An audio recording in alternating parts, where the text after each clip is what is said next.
welcome you guys to our June Women with Vision Council luncheon. Super excited to see everyone. We're virtual again this month. Melissa has some crazy stuff going on in her home right now with construction, so I get the pleasure of taking her spot. It's a hard rule to follow. But I just wanted to welcome you guys. Glad to see you. We'll continue visiting, doing some virtual happy hours and get-togethers and stuff. I know y'all seen some information come out with the chamber about phase 2 opening and what events will look like, and I know the chamber is working hard to plan all that. So be on the lookout for some information from them, and then what we'll be doing in July. We originally slated a happy hour in July, so more to come on that. I want to start by introducing you guys to our speaker for today. Most of you probably already know who she is because she's famous in the community. But Malia Gianbare, I think I got it, Gianbare, grew up on the Trout River. She's always been an example of what one person can do to change the world, and I think you're gonna see that today. She's had many careers in real estate journalism, but her activism has really been the thing that has touched the heart and really changed lives and changed our community. She's a passionate worker in civil rights and domestic violence. It became her mission to provide basic needs to families, including healthcare, as well as safe and affordable housing, and lastly, food. She's going to tell you a little bit more about her journey and her story and her involvement with her nonprofit Pie in the Sky and the amazing things that it does for our community. So I don't want to steal any of her thunder, but we're going to hand it over to her. And first, we're going to show you a little bit of a clip to get you pumped up to hear from her. Local woman was diagnosed with a rare disease that paralyzed her this year, and she is bravely fighting it. Today, she went back for the first time to the program she created, which helps low-income elderly people, and I had to tag along. And you have the keys? This is the Pie in the Sky warehouse in St. Augustine, and this is Malia Gariba. We're doing good.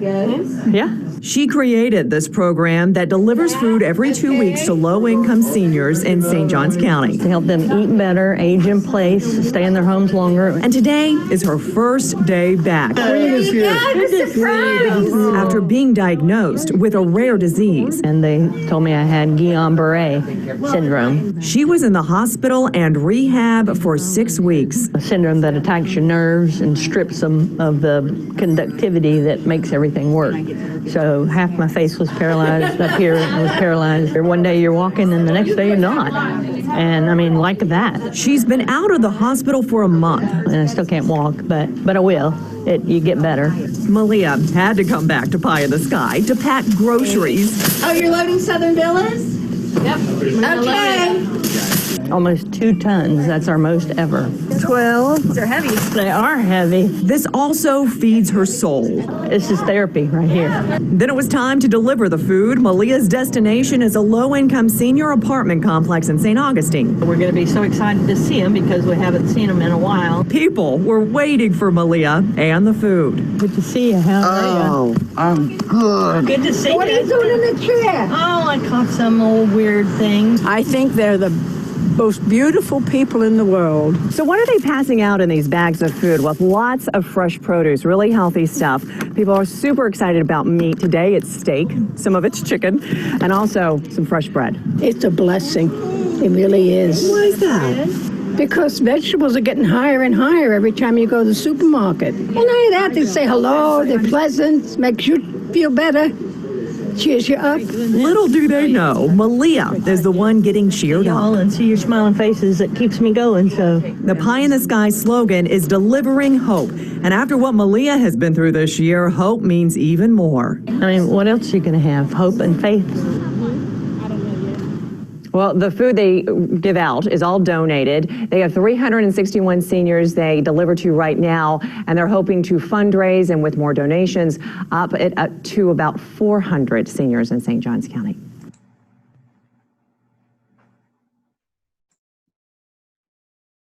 Thank you.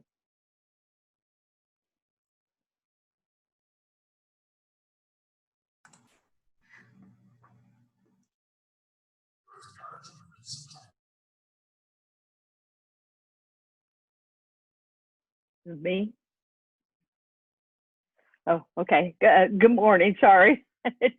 Good morning. Thank you all very much for having me. Melissa, I believe you know my daughter, and that's how we got going with this. And that's a tough piece to follow and a tough piece to look at.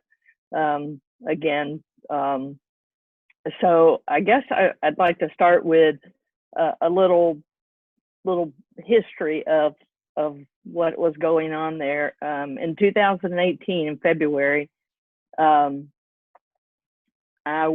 were out in our backyard building a mountain bike ramp. I'd just taken up mountain biking, and so we live on 2.5 acres up in Switzerland, and so we were out building what they call a pump track, so you can practice.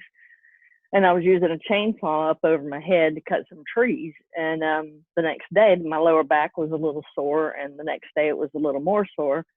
And my daughter gave me some exercises to roll around on the floor and do. And by Valentine's Day, February 14th, we were having a Valentine's party for those folks you saw at Southern Villas. And I wasn't feeling quite right. And afterwards, I came home and took a nap. And when I got up, my feet were numb. And long story short, from there, 2 trips to the ER where they sent me home. And then eventually on February 19th, I was paralyzed from the chest down and couldn't move. So I was admitted into the hospital where they diagnosed me with that weird French guy disease, Guillain-Barré syndrome, which is a disease that attacks the nerves and strips the myelin off of your nerves so that you can't move. So there's 6 weeks in the hospital, and I got out of the hospital rehab on April 6th and started outpatient rehab 3 times a week. And on June 1st was the first day that I was able to walk. They put you in a harness and hang you from the ceiling at rehab. And that was the first day I was able to walk without a cane. And when that video was shot, I still was unable to walk, and hence the wheelchair, which for me gave me some perspective into being a senior. I am a senior, but being a senior like some of the seniors we serve, going to the grocery store and not being able to reach up and get something that you want because you can't get out of the chair. Riding around in those little motorized things, not as fun as you'd think. People get annoyed when you back up, the whole beep, beep, beeping stuff. And yeah, so it not a lot of fun, but we came back from it. And I think one of the biggest lessons, I was talking with some of the ladies yesterday. Well, let me back up a little bit. So Pie in the Sky, for those of you that don't know, is a nonprofit. This is our 11th year. We started out in Hastings. I was working for a domestic violence program, running a rural program in Hastings.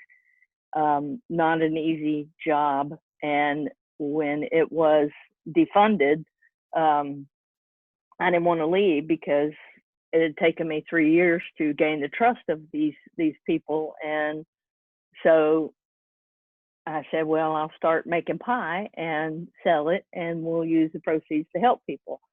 And never mind that I had never made a pie. So that was a little bit of a challenge, but I did. And one of the lessons that has stayed with me all these years, my mom always said that I was so hard-headed that if it was between my head and the wall would have a hole in it.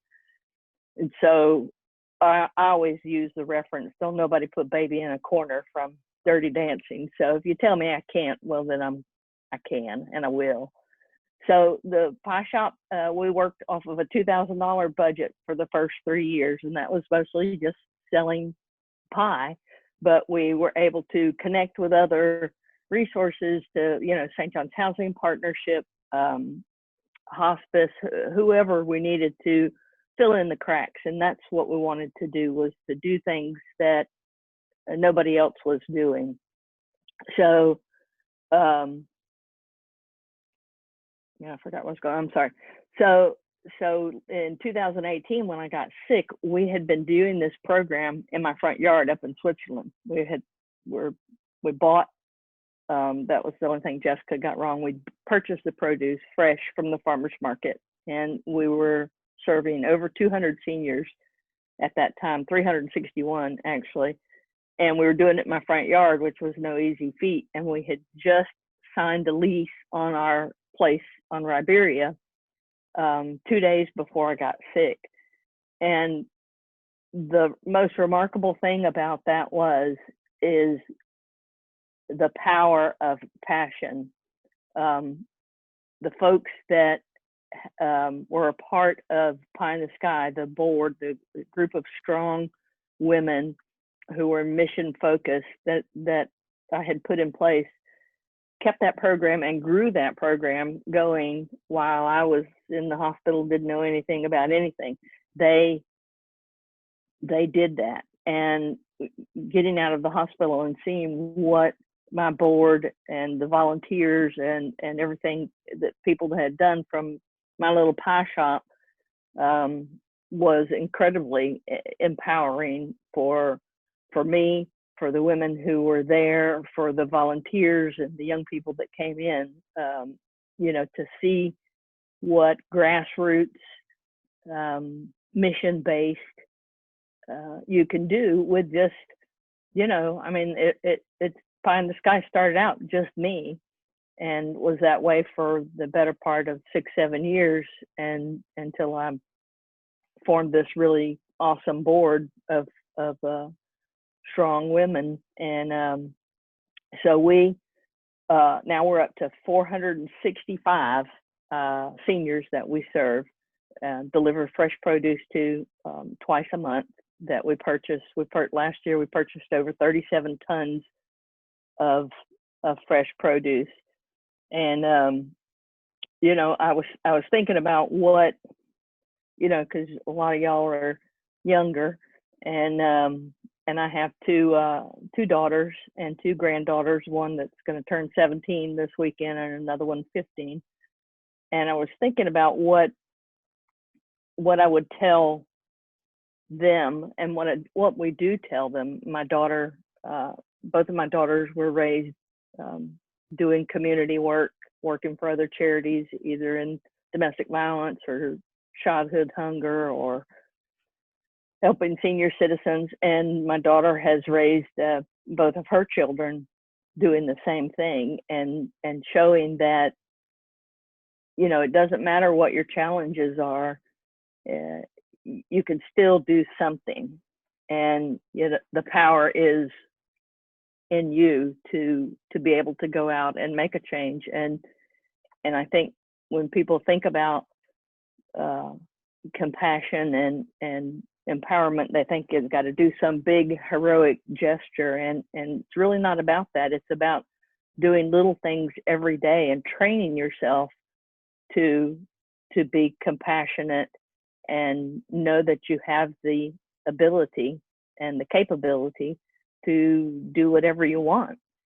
And that's what I've taught my children. Both of them are now forming nonprofits themselves, which, I tell them, you've seen how I struggle. I'm not so sure that's a swell idea, but they both have their passion for doing things. So that's what they're going to do, and I'm proud to support them in that. And the grandchildren, who knows what they'll be capable of. But I think a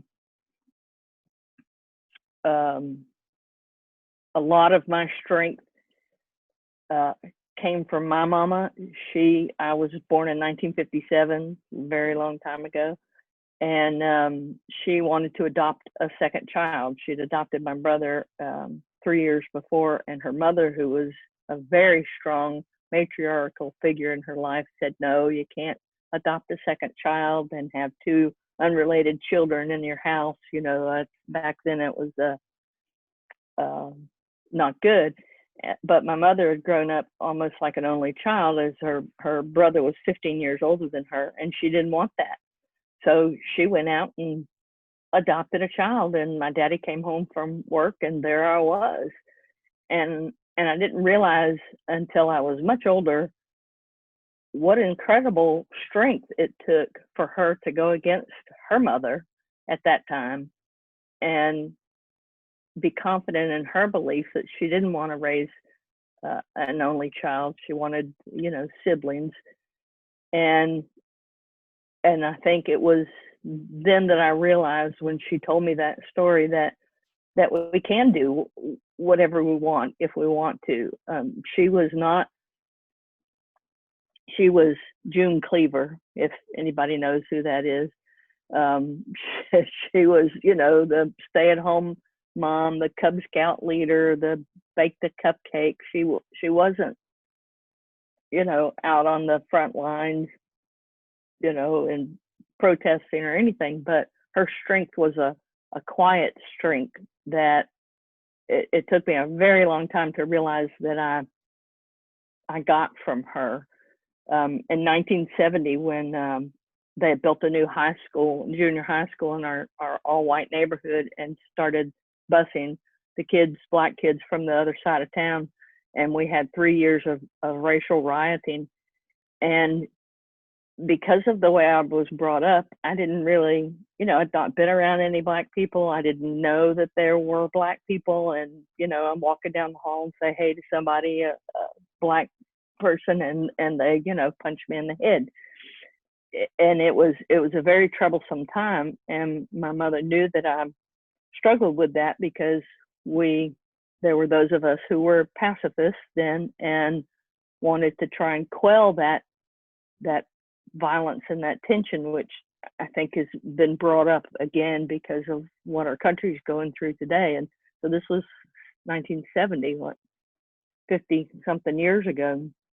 And, you know, the children didn't really know what they were doing. They were just mimicking their parents, as was I.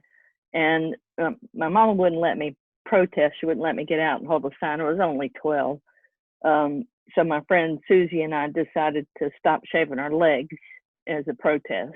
And, you know, I mean, I don't know, it wasn't much, but that's what we did.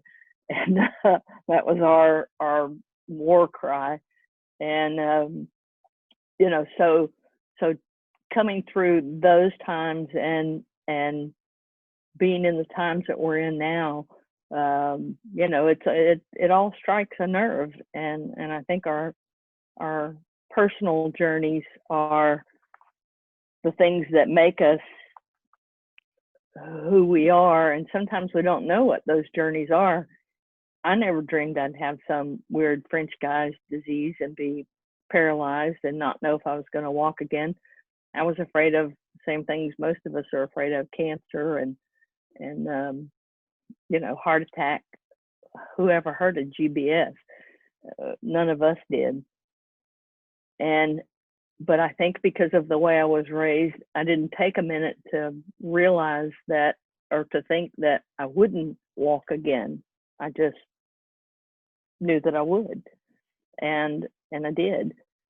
And I think again, the power comes from inside and believing,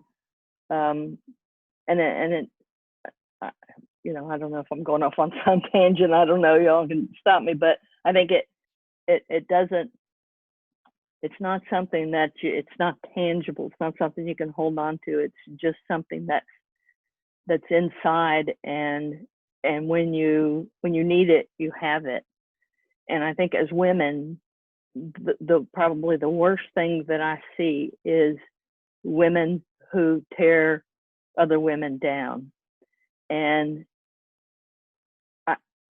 I don't understand that.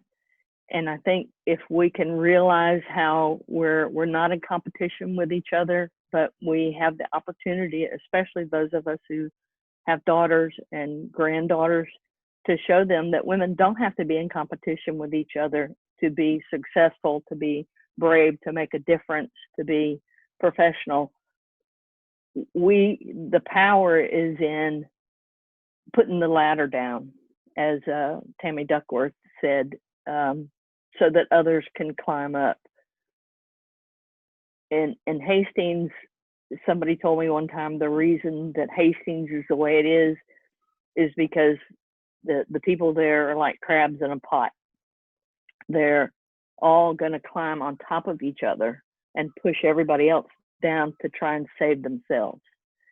And that mentality exists in a lot of places, and it exists in the corporate world, and I had no idea when I first took my journey into the nonprofit world how prevalent it was there. I thought, I was naive and thought that everybody was there because they wanted to help and do good, and that's not the case. And it, for probably the first 10 years of my career in nonprofit, I struggled a lot with that until I realized, again, the power is within me.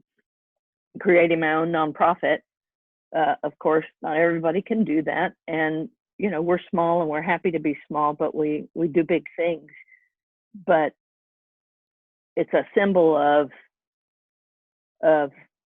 if you want to take that power back and be there to do the mission and do the work, then sometimes you do have to do it yourself. And as I told the ladies yesterday, I won't tolerate any of that crabs in a pot mentality. When I first started the food pantry down in Hastings, we had, I don't know how many of you have ever been into Hastings, but on the other side of the tracks, on the north side of Main Street, is the black part of town. There's the east side and the west side. And I didn't know this until I started there, but we had people come in to volunteer at the food pantry. And one day, one of the women who was, she had worked previously at a school, and she was checking people in. And one of the farm workers, a woman, came in, and the first lady said, what's she doing here? And I said, well, she's come to volunteer. And she said, no, we don't take her kind. Now, these are two Black women from Hastings, but the class system that existed, it was just astounding. And I mean, when I tell you that I was in the middle of some brawls over this with grown-ass women fighting, it's true, until I finally said, if you're coming here to volunteer, because the point of the food bank was not just to give out food, it was to give hope to not just the recipients in the line, but the people that came and volunteered. And a lot of them were farm workers, a lot of them were senior citizens that never imagined themselves being in a food line. So being able to be on the other side and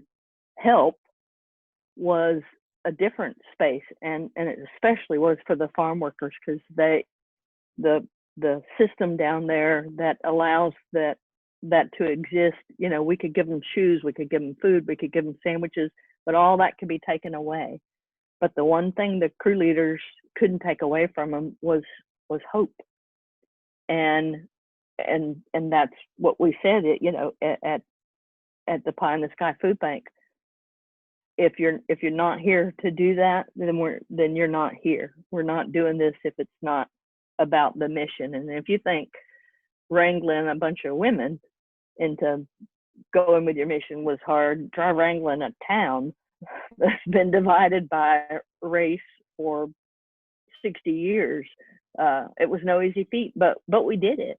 And it might have just been for 8 hours a day once a week, but for those 8 hours a day, everybody got along, everybody was equal, and we didn't tolerate any kind of classism or racism.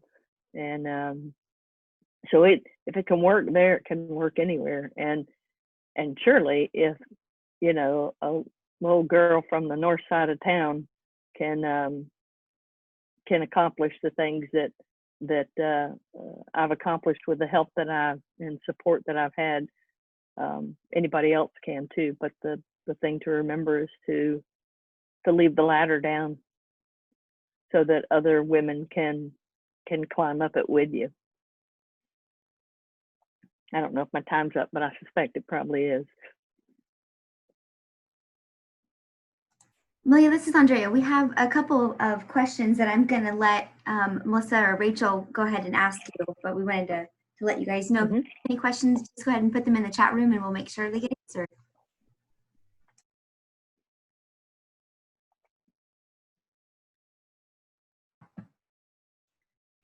I don't have any construction going on at the minute, so I'm hoping nothing comes up, but we do have a couple questions. I think this one was a great one, Malia. And thank you so much for your inspiring story. I love hearing it. Thank you. Your history in this area, can you speak to where you see us going with women in leadership and where we have come from? You talked about all the segregation and stuff. Where has it gone from what you first saw? I don't believe the needle's moved much. You know, our vision of when we started Pie in the Sky, it was to fill in the cracks, to do things that if somebody had a domestic violence issue, but they needed food or a wheelchair ramp, we'd connect up people. And I remember one day, Ellen Walden and I, who was down in Hastings with me, we were out at a house for Habitat for Humanity, and we were delivering furniture that we'd collected. And the person, I don't remember who it was from Habitat, said, so who do you work for? And Ellen said, I work for the county. And she said, and who do you work for? And I said, I work for the Betty Griffin House. And she said, and y'all are here helping us, helping Habitat for Humanity? How does that work? She couldn't grasp the concept of 3 agencies, 3 women from different agencies working together toward a common goal. And I don't know, because I haven't been there, and I say the needle hasn't moved much. That's not necessarily true. We have developed wonderful relationships with other organizations in St. Augustine, and they call us when they can't get anything done, you know, with somebody else. And that's one of the reasons Pie in the Sky doesn't take any federal or state money. I don't want anybody telling me what I can and can't do with it. We say we serve seniors 60 and older by getting them food. That's what we do. That's our primary cause. But if somebody comes to us, Haven Hospice calls us and says, we've got somebody who's 55 years old, they've got cancer, they've got 6 months to live, and they'd love to have some fresh vegetables, we're going to deliver to them. If I'm getting money that says it's just for seniors 60 and older, then we're not going to be able to do that. If United Way calls and says we need some furniture for our house, we're going to go out and try and find that. So, you know, I think we are doing better about realizing that we're better together, working hand in hand instead of that proprietary. Somebody told me one time many years ago, you can't open a food bank. Those are my poor people. Go get your own poor people. They really said that. And that attitude needs to go. We need to say how much more we can do when we work together.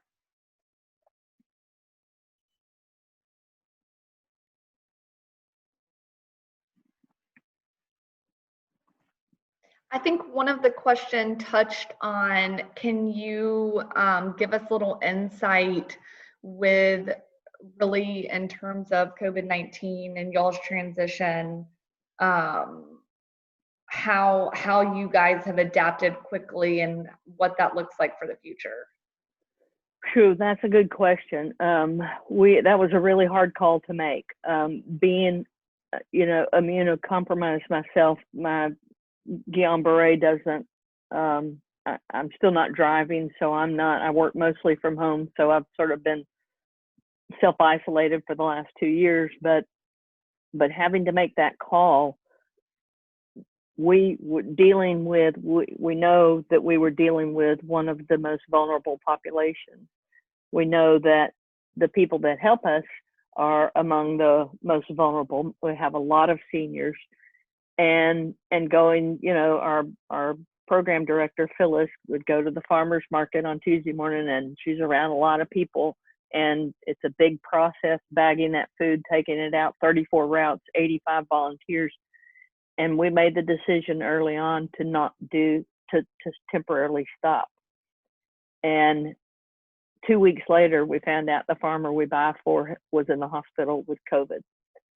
So if Phyllis had gone and been around him, there's every chance that she could have brought that back to the volunteers and then passed it on. I'm happy to say that all 465 of our seniors are healthy. The interesting thing about COVID and seniors, there are more than 6,000 seniors in St. Johns County who are low income and hungry. And when I say hungry, not, oh, my stomach's growling, I haven't had lunch. I mean, they got a jar of pickles and a half a can of tuna in the refrigerator, and that's all. That's hungry. Not being able to get this food to them, it was heartbreaking.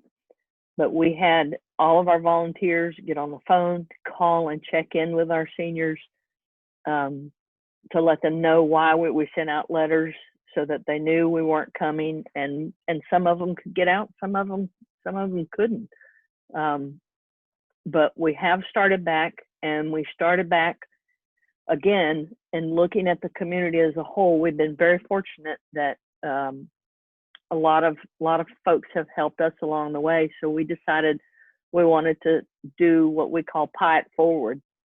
So we started back by engaging Gas full service restaurant, Lindy and her husband Ben, because we knew they were struggling, and we paid them to prepare a hot meal for our seniors.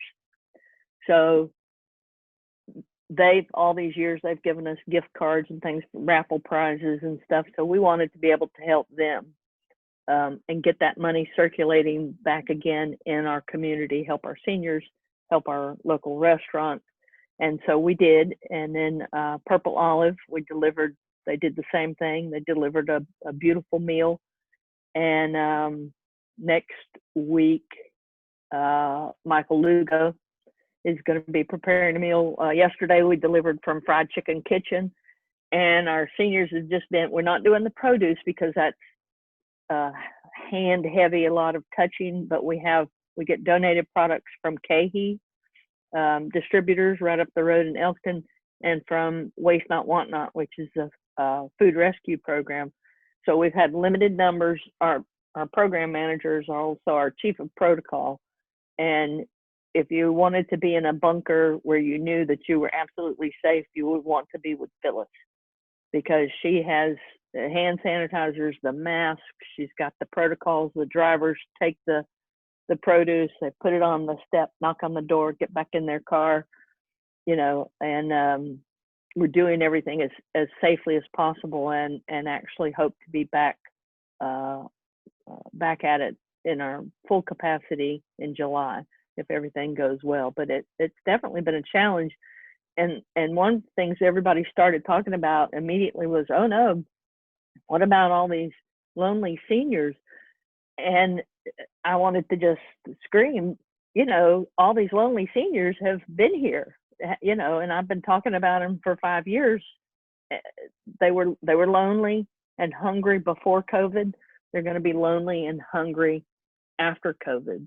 And as a community, I think we need to do more. These are some of the most vulnerable and invisible people in our community that need our help. I mean, imagine being 90 years old and you don't know when you go to bed hungry. Yep. I have one question that I think combines two people, and maybe this will be a good one to kind of end on. How how did you get the number of people that you guys serve, the 6,000 hungry seniors in St. Johns County? How did you identify them, and how did you enable them to have access to your resources? That's a good question.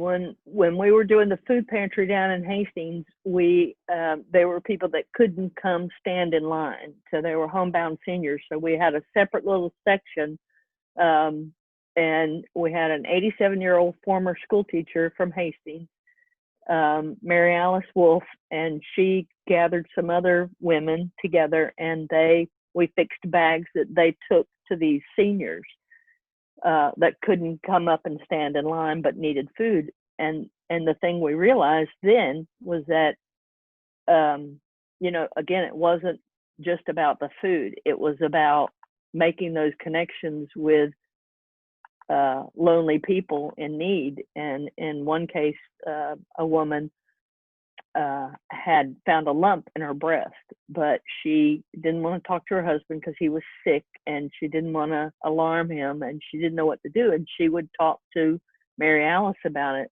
And Mary Alice finally got her an appointment, took her. It was cancer. They were able to treat it, and it probably saved her life having that come. So we knew this need existed. So fast forward a few years to when we had the food truck. We were going around to different communities trying to get people to eat fresh food, and the only places people would eat it were senior citizens. At all of our stops, it was the seniors who came out, and we had one senior at Southern Villa. She was 96. Her name was Miss Myrtle.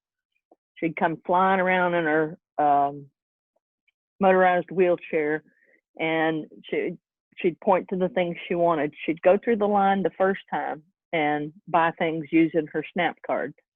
Then she'd come back and go through the line a second time, and we'd say, Miss Myrtle, you already got. And she was buying food for her neighbors that she knew didn't have anything.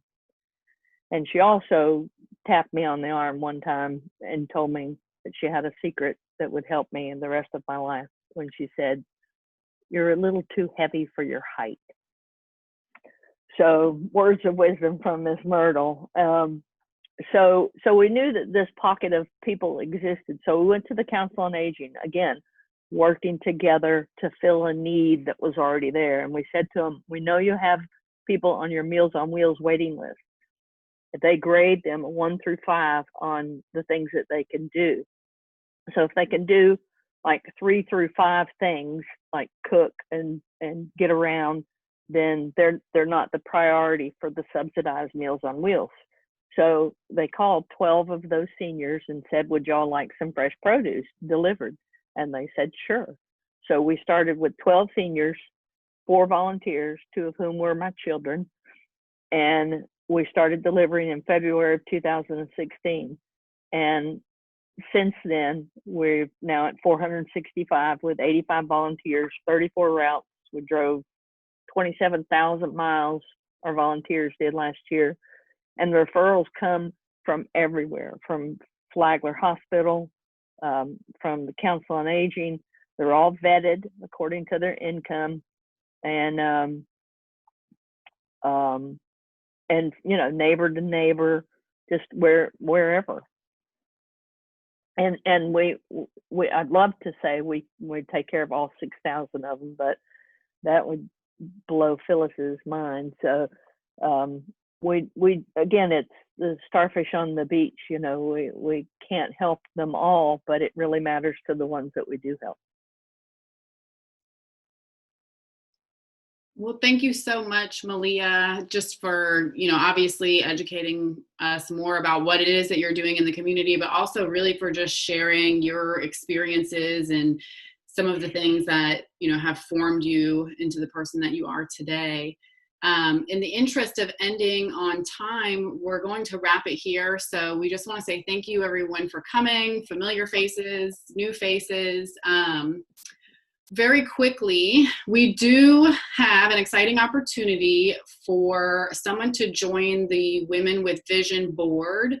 We are specifically looking for a membership chair to join our board starting in October. So applications, and it's really a nomination.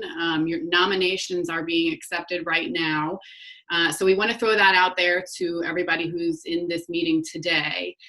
If board work sounds like something you might be interested in and you'd like to learn more about what the membership chair entails, I'm going to invite you to please email me your resume and just, like a quick tidbit so that I can get more information back to you. And then, if there's an interest in moving forward, anyone can self-nominate. So I'm going to put my email address in the chat real quick. Please feel free to reach out to me if that's something that piques your interest. And then the last thing we want to do is get some screen grabs of those of you who are here and who are on your cameras today. So I'm going to put my view into gallery mode, but I wanted to be fair and give everybody a chance to take a look at your camera.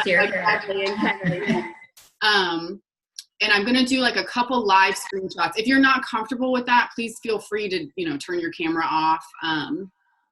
And so if you want to just like put on a perma smile here for a couple seconds, I'm going to do this right now.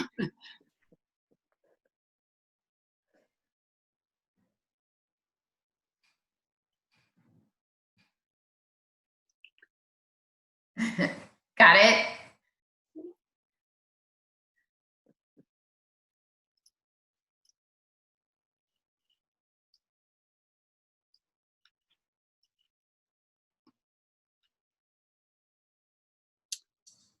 Just keep smiling. While we're all smiling, I'll talk because my pictures usually have me with my mouth open and talking anyways. So just to kind of wrap it up, like Rachel was saying earlier, we have been planning to, all this year, we were going to have, instead of having a meeting in July, we were planning on doing a fun social. We are waiting to hear the news if we get to have a in-person social. So we already kind of have what we want to do planned in the back of our head. So just please keep your fingers crossed that we will get to be all together soon. And so we're planning, still going to follow those CDC guidelines, whatever they may be. We're hoping that it's lifted a bit so we can get together and start to get back to some new normalcy, but get back together and start networking and building relationships again. So please keep that on the lookout and keep your fingers crossed for us. Did you get us, Julie? Yes. Sure, I looked good. Don't worry about anybody else, just me. Right, exactly. Well, that's why I said everyone gets a warning. All right. Well, thank you guys so much, everyone, for coming. Again, thank you, Malia. Thank you what you do for the community. Thank you to the board of the Women with Vision. Thank you, Rachel, for taking over today. Our soon-to-be chair maybe here coming up soon. Keep an eye out for those, the nomination and the voting. And also, we're probably going to be doing the scholarship application here soon for Leadership St. John's. So keep an eye out for that as well. But if nobody else from the board has anything they want to add, I guess we'll wrap it up here. Thank you guys all for coming. Have a great day. Thank you for having me. Appreciate it. Thank you, Malia. Right. Thank you so Y'all much. take care. Bye-bye. Right. Bye-bye. Bye.